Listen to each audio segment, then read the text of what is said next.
Rome breathes like a giant, slow, loud, and certain of its power. Morning sunlight spills over the marbled face of the city, painting temples in gold, rooftops in fire, and every narrow alley in heat and dust. The streets flow in one direction, toward the greatest monument of spectacle the world has ever known, the Colosseum. 50,000 souls pour inside, their voices rising like waves. Perfumed nobles and sweating laborers, foreign traders and Roman soldiers, wide-eyed children and wrinkled veterans of too many wars, every class, every face, drawn toward a promise that Rome never fails to keep, that today someone will die beautifully. Beneath the seats, beneath the marble, the awnings, the flags snapping in the breeze, the Colosseum has a second city of tunnels and cages, pulleys and trapdoors. The hypogeum, it smells of oil, wet wood, old blood, iron, and fear. Lantern light licks damp stone. A chain clinks. Somewhere an animal scrapes claws against timber. 3 men sit in the same gloom, listening to the same heartbeat of the crowd. Marcus was once a soldier. The discipline never left him, even when Rome branded him a rebel and fed him to its audience. He wraps leather around his forearm, tight, neat, perfect, eyes flat, jaw set. A soldier's ritual is a wall against panic. Caeso volunteered. Some men gamble coin, he gambled his life. He has shoulders like the pillars upstairs, a grin he can't quite kill, and the shameless craving of a man who wants his name to echo when he's dust. In his hands, a net and a trident. In his mind, a chorus of cheer he hasn't earned yet. Lucius never held a sword until yesterday. He stole a belt from the wrong villa and discovered Rome's favorite lesson: the poor pay in blood. His fingers tremble on the hilt. He glances toward a small bronze charm around his neck, mouths a prayer he learned as a child and forgot until now. A tremor rolls through the wood, not from the crowd, from something that can roar without an audience. Handlers pass with torches and iron prods, faces hard from years of teaching wildness to wait. Cages shudder. A low, raw thunder tears the air. Lions, tigers, a bear. Rome has dragged nature here with rope and coin, hatred and hunger, across desert, forest, sea and steppe. The beasts can smell the arena's sand, turned dark and metallic by 100 mornings like this one. Up above, a trumpet pierces the noise. The crowd answers with one voice, a cathedral of sound. The emperor raises a hand, a white flame of authority in the imperial box, and the games begin. The first gate rises. Lucius blinks into sunlight. Sand crunches. Heat stabs his skin. The ocean of faces feels unreal, a painted wall that shouts. He steps forward because there's no back anymore. Across the arena, a second gate opens. A lion as big as Lucius's fear, gold mane blazing, muscles moving like water under skin. The beast doesn't roar, it watches, its tail flicks. It breathes evenly, like a craftsman about to start work. Lucius lifts his sword. It's too heavy suddenly. He swallows. The lion glides left, right, left, testing distance. Lucius pivots, shield tight. Sand hisses. The strike is faster than reason. The lion explodes. 2 bounds, a blur. Lucius slashes. The blade bites air. The paw lands like a hammer, and Lucius is on his back, shield gone, sword somewhere in the glare. He hears himself make a noise a child would make. The jaws find him. The crowd does too. 50,000 voices crest as blood spots the sand, as the lion shakes once, twice, as the body softens. Rome loves beginnings that end quickly. The beast lifts its head and roars. The roar is answered by an empire. In the shade of the gate, Caeso's grin dies. Marcus doesn't move. "Look not at him," Marcus says, voice steady. "Look at the sand. That's where your feet will be." Caeso nods. "And my name," he says, "on every mouth in the cheap seats." Marcus doesn't answer. The net twitches in Caeso's hands. Trumpets. The lion is hauled away. The sand is raked clean as a lie. New gates open. Marcus and Kaiso step into a sun that has already seen enough. Across from them, a tiger slides out, striped fire, muscle corded like rope, head low, eyes wide and cold. The crowd hushes, like a theater leaning toward its favorite line. Kaiso angles right, net loose and humming, trident steady. Marcus angles left, shield up, sword ready. The tiger shifts between them, tail an irritated metronome. It chooses Marcus. A blur, a hiss, a slap of body against shield that drives him a step back. Claws rake leather. Leather holds. Marcus answers with steel, a short slash that scores fur and gets a sound. Low, close, personal. The tiger's head whips. Its eyes are coins you can drown in. Now, Kaiso breathes, and the net flies. The beast jinks. Pure, impossible grace, and the net kisses sand. Kaiso yanks, recasts, faster. The tiger wheels toward him, an arrow launched. Kaiso trusts his feet and the sand to hold them. They do. He slides, pivots, sets the trident like a fence post. The tiger leaps over the head, claws finding Kaiso's forearm. Leather rips, skin doesn't. Barely. Marcus covers. Shield smashes ribs.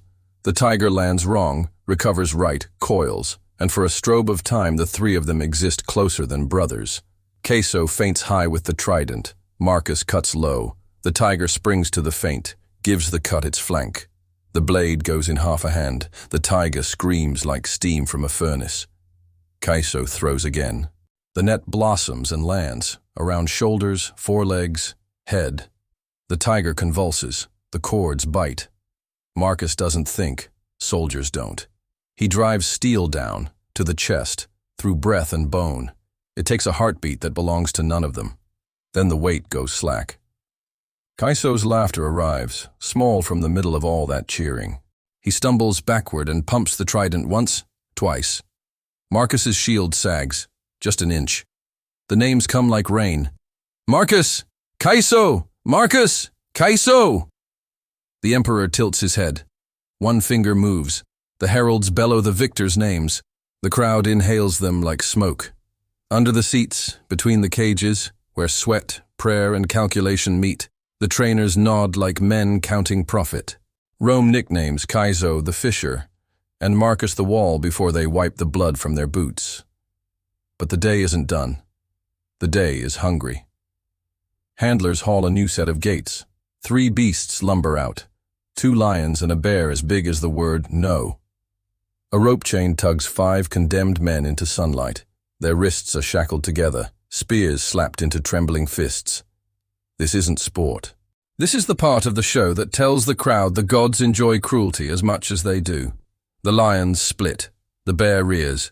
A spear jabs badly. The bear's paw falls, and a ribcage becomes something else. The chain snaps men sideways, off balance, into jaws. The crowd makes a sound that isn't cheer or horror, it's appetite. Archers end it, at a signal, at the Emperor's leisure. Arrows feather the bear, then the lions, and mercy is the word Rome uses for timing. The sand crew rakes. Boys scatter fresh sand from baskets, a sacrament that hides the last sacrament. Vendors sell wine cut with water, bread cut with salt, fruit cut with wasps. The crowd hums, the sun climbs. Marcus and Kaiso wait in shadow, pulse slow, mind faster. A handler passes and spits. "You're not dead," he says. It's praise. Kaiso flexes, winces at his forearm, grins at the wince. "I told you," he says to Marcus. "I was born for this." "Nobody is born for this," Marcus says, and watches the sand go smooth again. By late afternoon, the program shifts. Metal grates murmur open in 10 places at once. The audience leans forward. What they love most is escalation. From below, a deep groan of wood on wood, rope on rope, human will on nature. Platforms rise from the floor, loaded with cages, props, and men. A mock forest pushes up, painted tree trunks, scrub lashed to posts, shadows thrown by canvas. Somewhere, a machine hisses, dumping scent into air. Musk, wet, sharp. The Colosseum smells like a place it has never been, the wild. The announcer bellows lines Rome's writers sharpened last night. Behold, citizens, the empire conquers not only men, but beasts. From Africa, the lion; from India, the tiger; from the north, the bear; from the east, strange cats whose names we do not yet know and will not need to learn. Laughter, cheers, a joke about not needing names if the creatures die fast. Rome likes its comedy like its policy, cruel and efficient. The handlers strike off the first locks. A lion pads out, then another. A bear sways like a tower thinking about falling. 4 gladiators step into the forest, spread wide, using trunks as shields and cover. Marcus and Caeso are 2 of them. The other pair, Cotta, fast as rumor, and Severus, big as the lie he tells himself every morning, take flanks. Remember the platforms, Marcus says. They move, don't trust the ground. Caeso's eyes shine. He spins the net, measuring space as musicians do time. The lion chooses Cotta. It rushes low under the net, ricochets off a fake trunk, twists in air, and is on him. Cotta ducks, slides, stabs up into the tender place under the jaw. The beast screams, thrashes. Severus steps in to finish, axe two-handed, and the head isn't the same as before. The bear finds Marcus. It is blunt force made animal. The shield takes the first hit, and the second, and the third. Marcus retreats a foot at a time, feeling the wooden deck flex under hidden wheels. He steps wrong. The platform dips, and the bear barrels in. Too heavy, too committed, and falls where the deck falls, weight working against weight. Marcus sees what he needs. The bear's side exposed, ribs splayed. He rams the blade to the hilt, leans everything into it, feels the hiss leave the beast like a blown lamp. Caeso's net blooms over the second lion. The crowd shouts, "Fisher! Fisher!" He tightens the cord with a twist of his hips, pins the lion to a trunk, trident probing for a heart that won't hold still. The spearhead finds it. The lion bucks. Caeso rides the motion like a dancer, like a thief riding a crowd's gaze. Trumpets. The scene pauses. The forest sinks. The floor smooths, bare and flat as a promise. The emperor stands. The crowd stands. He lifts his hand. The thumb stays horizontal. The day breathes. He points. Not at the gladiators, at the ground. A new contraption grinds into place. A long, low wagon dragged by 20 men and 2 oxen, iron-bound and ugly, hauling 6 cages the size of nightmares. Inside, 4 lions, 1 tiger, and something covered by a cloth that keeps moving anyway. The announcer's voice softens, then hardens like a dagger. Rome will decide today whether man rules beast or beast rules man.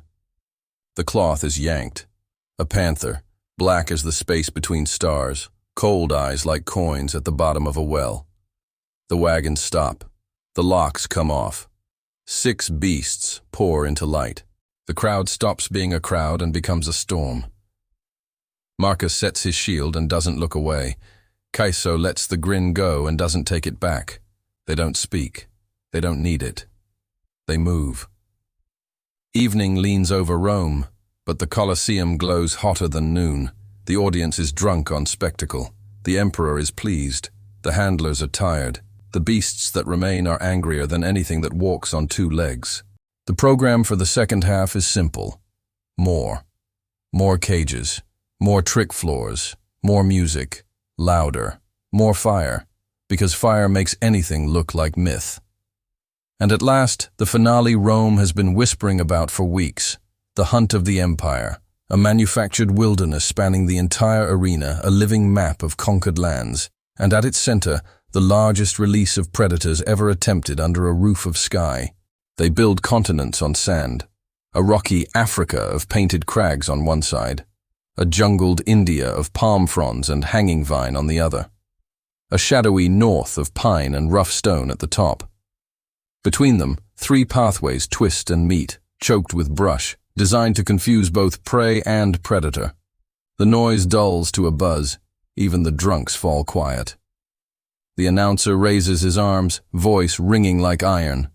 "Romans, today you will witness what your legions have done with spears and walls, but done with the courage of few men and the teeth of many beasts. Your cheers are their shields, your silence their doom.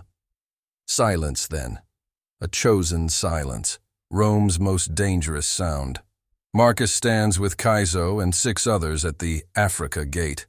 They carry mixed arms, spears, nets, tridents, swords. Each man checks the other's straps, the little habits of a unit that wants to live. When Marcus tightens Caeso's shoulder buckle, Caeso smirks.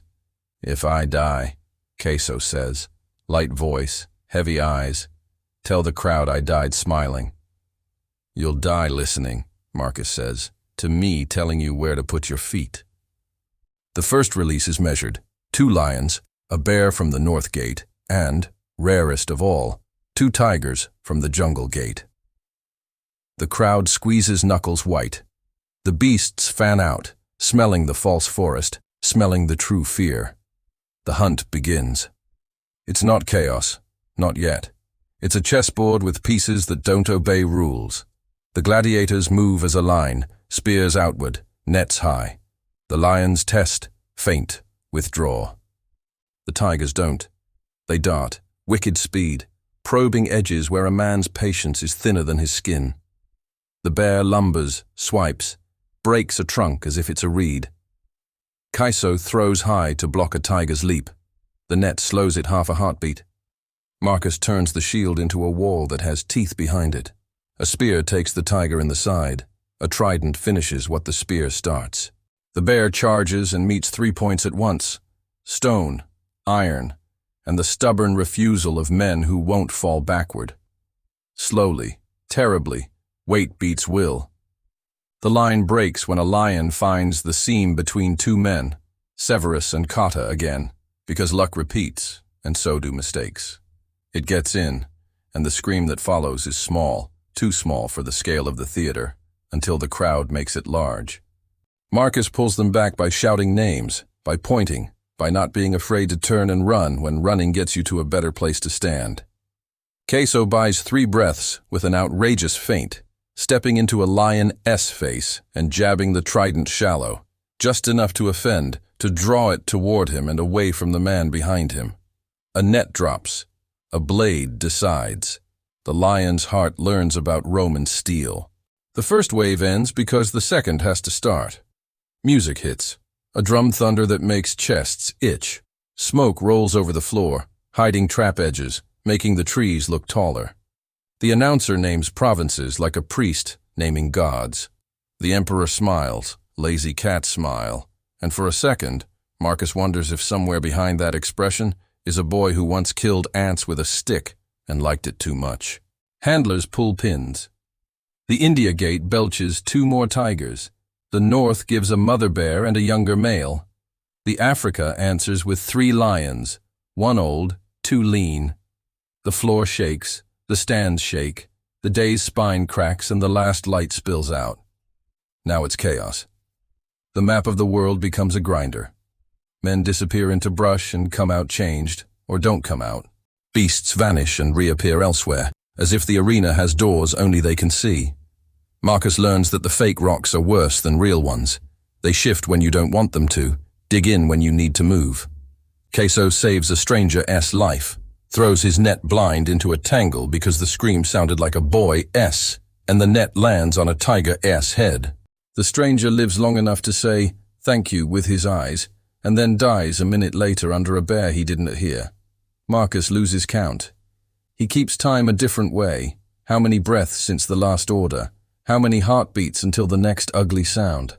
How many times he's told Caeso to step left and Caeso has done it without arguing. Around them, the audience sings the ugly song of power. It rises and falls with pacing. It gasps at skill. It howls at blood. It goes quiet when a beast moves beautifully, because beauty hushes. Then it punishes itself for being quiet by becoming louder than before. At the height of the madness, a platform at center rises like an altar. On it stands a cage that looks too small for what it holds. The announcer asks the crowd if it wants to see a miracle. The crowd says it already is. The announcer says then it wants a second. The cage opens. The panther slides into air as if it were water. It lands without sound. Its blackness drinks the light.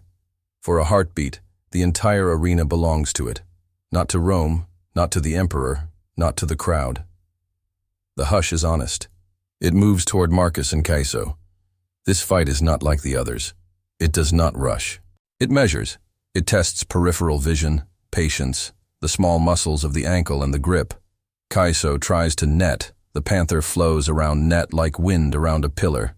Marcus shows shield. The panther chooses not to touch it.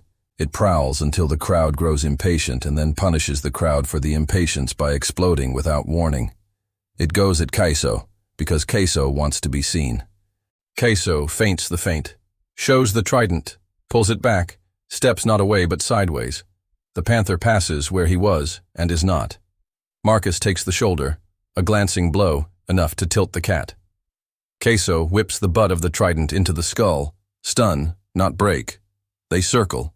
The panther glows with anger the way iron glows with heat. 3 exchanges later, Caeso is bleeding and laughing, because the laughing makes the bleeding smaller. Marcus has a choice and takes the one he hates. He turns his back to the panther for 1 step to plant a foot on a rock and then turns back faster than fear. And that 1 step gives him an angle nobody would buy if they weren't desperate. The shield slams. The trident pins. The sword finds throat as if it belonged there. When the black body stops moving, the crowd gives a sound Rome rarely gives. Respect. The floor clears as if the arena itself needs a breath. Men stand who shouldn't. Men don't who should. The dead are dragged into neatness. The living are offered water that tastes like pennies. The emperor rises. This is it. The part the rumors painted larger than life. The finale. All gates, all at once. What comes out is not a list. It's a flood. Lions, tigers, bears, wolves, dogs trained to hate what you tell them to hate. Boars that can turn men into soup with a toss of their heads. The arena shrinks. The world shrinks to the space in front of your toes. The plan, if there ever was one, is gone. The only tactic left is the oldest. Don't be where the teeth are. Marcus pulls men into knots and breaks them apart again before the knots become nets for predators. Caeso becomes motion, pure and thoughtless. The kind of movement that looks like instinct but is really the memory of 1,000 drills. The finale lasts too long, it lasts forever. Time bends. Swords dull. Tridents snap. Nets shred. The drum never stops. The smoke never clears. The crowd never tires of being the god it made itself. At the last gasp of the day, when the sand looks like a battlefield and the sky looks like a lid, it narrows to 3 things: Marcus, Caeso, and a lion that refuses to die.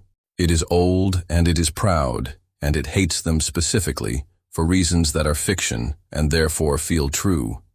It circles. They circle. The drum fades. The crowd holds its breath. Caeso's net is gone. His trident is a spear with a bad angle. Marcus's shield is chewed. His sword is nicked to a saw. They step as if the ground will punish any lie. The lion lunges at Caeso and, in the middle of the lunge, changes its mind. It claws for Marcus, because Marcus is the wall, and walls provoke siege. Marcus lifts, takes the hit, buckles, doesn't break. Caeso steps into the angle the lion gave him and gives back more than he was given. Steel under the shoulder, up through. The lion twists to end him. Marcus uses the twist to do what he has done all day. Choose the necessary ugly thing and do it.